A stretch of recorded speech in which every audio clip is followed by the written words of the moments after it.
Hello friends, চলে এসেছি আবারও একটা আজকে খুব কমন একটা রেসিপি, কিন্তু খেতে সবাই ভালোবাসে।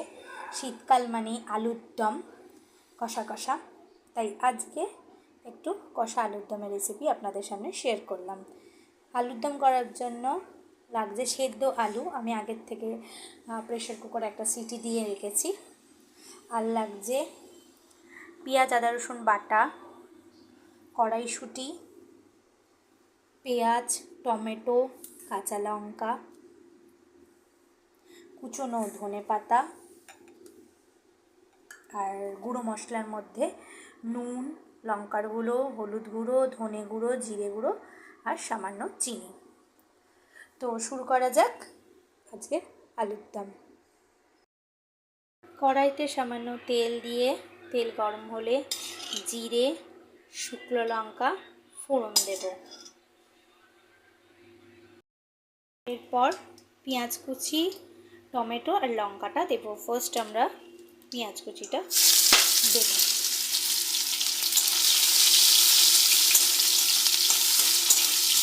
পেঁয়াজটা একটু লাল বাদামি রঙের যখন আসবে তখন টমেটো আর কাঁচা লঙ্কাটা দেব।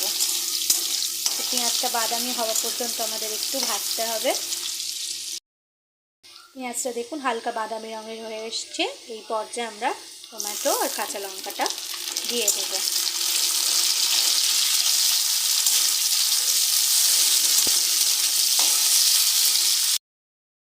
এরপর আমরা পেঁয়াজ আদা রসুন বাটা দেব।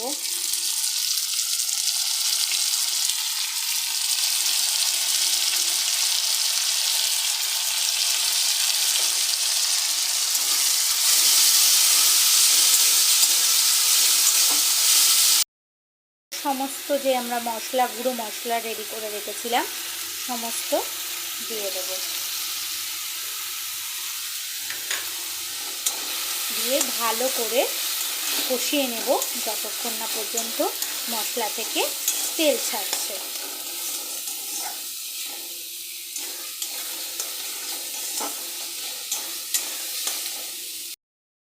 এরপর আমরা কড়াইশুঁটি দেব, দিয়ে বেশ করে কষবো।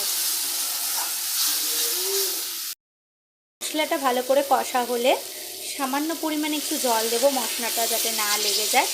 আবারও একটু কষবো যতক্ষণ না পর্যন্ত তেল ছাড়ছে মশলা থেকে।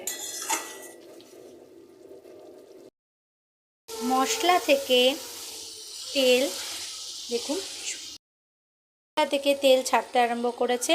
এই অবস্থায় আমরা সেদ্ধ করা আলু দিয়ে দেব, দিয়ে ভালো করে নেড়ে চেড়ে নেব মশলার সাথে, যাতে প্রতিটি আলুর সাথে মশলাটা যায়।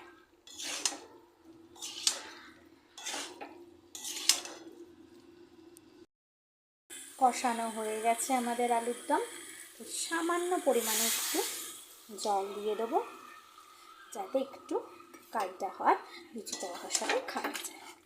বেশি জল দেবো না, সামান্য পরিমাণে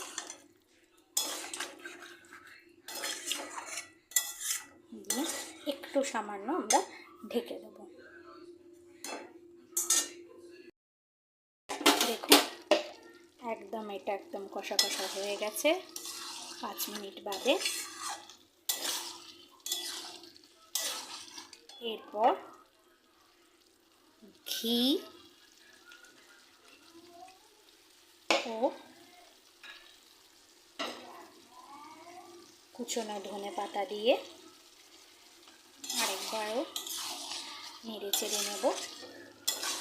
ব্যাস, আমাদের কষা আলুর দম রেডি। এটা লুচি পরোটা সাথে জাস্ট জমে যাবে। তো কষা আলুর দম রেডি। এটা লুচি পরোটা বা ফ্রাইড রাইস পোলাও সবের সাথে আপনারা খেতে পারেন। আর আজকে রান্নাটা কেমন লাগলো আমাদের কমেন্ট সেকশনে জানাবেন। আর আমাদের পেজটিকে ফলো করে দেবেন, চ্যানেলটিকে সাবস্ক্রাইব করে দেবেন। Thank you friends.